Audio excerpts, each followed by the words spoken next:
Hey, I'm here with Ryan Levesque, and Ryan, we've long-term friends for many years, and so Ryan's got a new book, and I always like to tell people about my friend's books, and it's a really cool book. In fact, I got like one of the top blurbs on here. You're right in the back of the there I book. am right there, saying really smart stuff. And so, obviously, I want you to get the book because it's an awesome book. But what the book is about is picking your business, either your next business or your first business. And this is something people struggle with. I know I struggled with. I sort of decided I was going to start a business, and then it took me like 18 months to figure out what market and what product. And so this book is about helping people choose their business. And so you have a lot of experience choosing businesses. You were in 23 markets. And so what were some of the hard-fought lessons? Because were they all successful? No, so first of all, thanks so much for being a hunter like this. So I wrote a book a couple years ago. It's called Ask, and in the book I shared a methodology I used to enter 23 different niches, 23 different markets, and it involves using a series of questions. But what I didn't teach in the book was how I chose those markets in the first place. And the reason why I wrote this book is because I found that people were using the Ask method. They were asking questions to understand their audience, and yet some people were still failing. And I dug deep into the research and tried to figure out why were these people failing. It all pointed back to the same reason.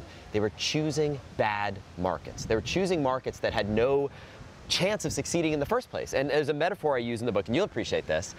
It's like tossing your raft in a river, right? Starting a business is like tossing your raft in a river. You expect your river is going to take you to where you want to go, right? The freedom, the impact, the income that you're going to want to make. You can spend all your time, picking the perfect raft. You can hire the best crew. You can buy the most expensive equipment. You can paddle 18 hours a day. But if that raft is facing the wrong direction, you're paddling upstream, you're never going to get to where you want to go. Or if you put your raft in a river that has no water in it, or a river that's too treacherous, that's too white water, and it's too, you're going to be swallowed up, you're never going to get there. So what I found was that people were making the mistake of choosing the wrong river, and that's what this book is all about. And so what we did is we looked at 23 markets we went to. We looked at all the markets that my successful clients went into and the clients that failed. And I was really inspired by the work of Jim Collins. You've read Jim Collins stuff, right? So Built to Last, Good to Great. And so Jim Collins is known for studying the most iconic companies in the world and looking at what separates those that were successful from those that failed along the way. And we did the same thing. And what we found was that there was something that we discovered called the 5 market must-haves. 5 things that every single one of the successful markets that we went into, that our clients went into, checked these boxes, and every single failure was missing one of these 5 things. You're going to tell me what they are? It's like cliffhanger, right? Yeah, stay tuned for the next thing. No, we'll give it right now. Next week.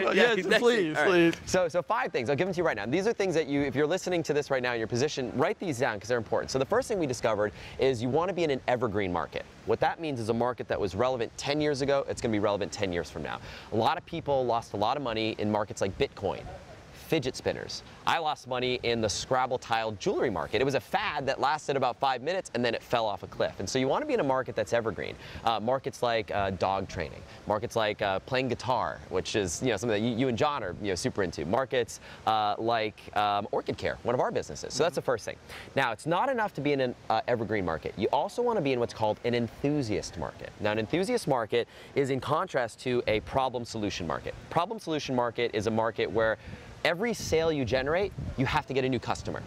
So examples would be things like flood removal. If your home gets flooded, you solve that problem, you never want to think about it ever again, right? Versus an enthusiast market is like playing the guitar, caring for your orchid, even the market that you serve, entrepreneurs. Like that's an enthusiast market. People, like I've been in your market for a decade and I'm still buying courses and books and training and everything like that, So that's the second one. Third one is it's not enough to be in an evergreen and enthusiast. This one's important. You need to solve an urgent problem in the context of that enthusiast market. Now what that means is this. If you're in the dog market, you can't just go selling doggy mugs or doggy Christmas ornaments. You've got to find what's the burning $10,000 problem that people need to solve in that market. And so a typical example is if you get a new puppy, the puppy starts peeing on the rug. Right? The dog pees on the rug, pees on the carpet, pees on the sofa, pees on everything. That's a problem that makes you say, honey, we got to solve this like now, right? So that's an example of an urgent problem. So that's number 3. Number 4 is future problems. You want to find a market where when you solve that first problem, whether it's helping the dog, potty training the puppy, the success leads to a new problem that they don't yet have. We'll take this example right here, the market that you serve. First problem that business owners have is, what business do I start? Then it's, how do I know what to sell?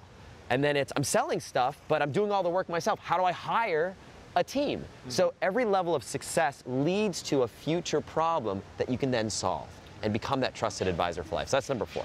5th one is PWMs, players with money. I think a big mistake a lot of people make is they try to sell to markets with people that have no money.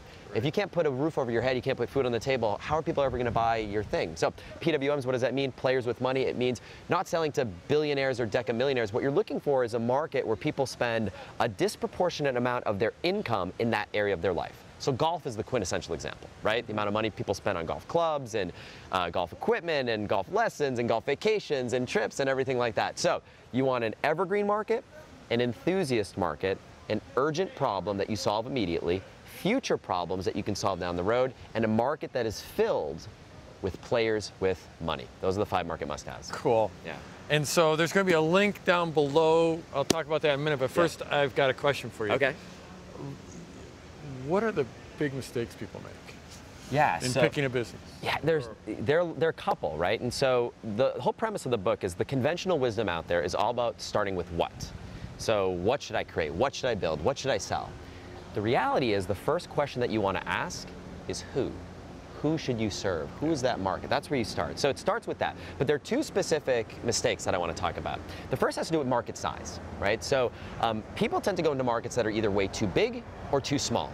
Big markets, like throwing your raft in the middle of the ocean, you're going to get swallowed up whole. Small markets, like tossing your boat in a dry riverbed or a little stream that has no, there's no momentum, there's no current propelling you forward.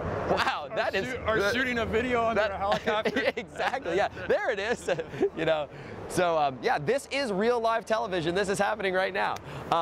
So that's the first mistake. And so what we did is we analyzed every single one of the markets that we went into. What we looked at is we used Google Trends. Google Trends is a free tool that anybody can use. It's trends.google.com.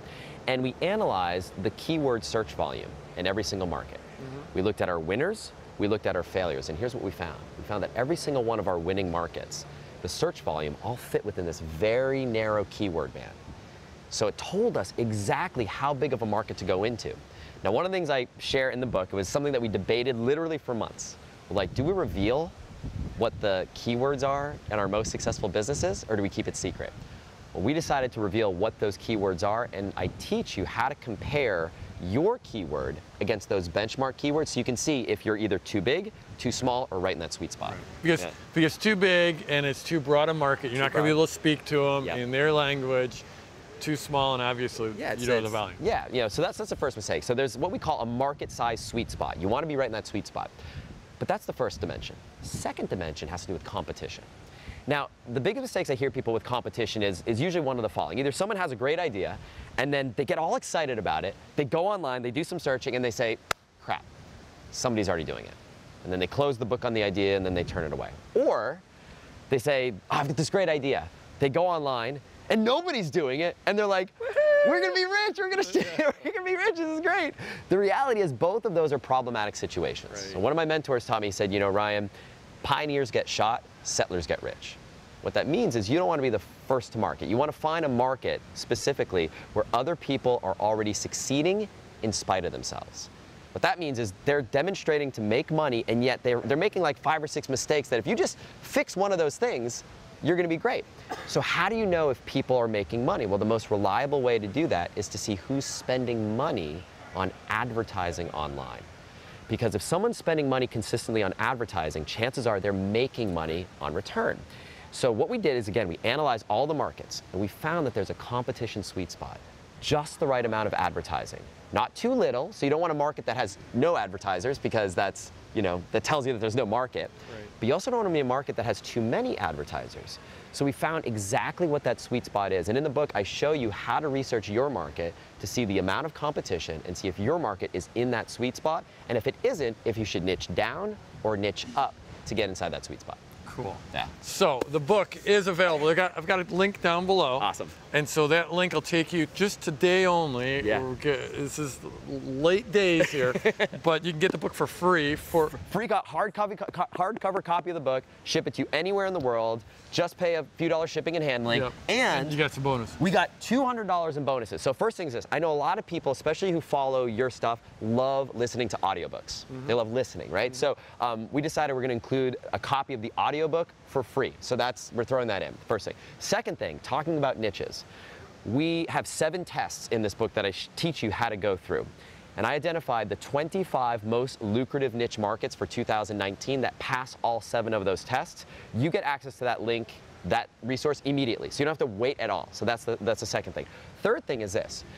I have a business mindset course. So one of the things I realized when starting a business, and you know this, there's some of the content you've been putting out recently is all about all the head trash, right? Fear of failure, analysis paralysis, self-confidence, self-doubt, all of those things. And so I teach 17 mental hacks that you can use to overcome that negative psychology that we all get stuck in when we're starting something new. So that's that. You also get all the digital bonuses inside the book. So the book will be shipped to you as soon as it's released, but you get instant access like today to all the checklists, all the resources, all the examples, all the worksheets in the book right here, right now, today. Over $200 in bonuses through that special link that you just mentioned. So down below, there's going to be a link. Book is free. This is going to be a game changer, just like Ryan's first book was a game changer. And it's literally today is when they're still going to be able to get the book, but it's just going to cost money. Well, the book is $24.99 in the US, $33.99 in Canada. You can buy it at full price, not get the bonuses, but if you do it right here, right now, today, it's only a few bucks shipping and handling, ship it to any in the world, $200 in bonuses, and you get those bonuses now. So. Awesome. So, thanks, Ryan. Thanks, Jeff. Appreciate it, man. Cool. Get the book, and let's go get them this week. Awesome.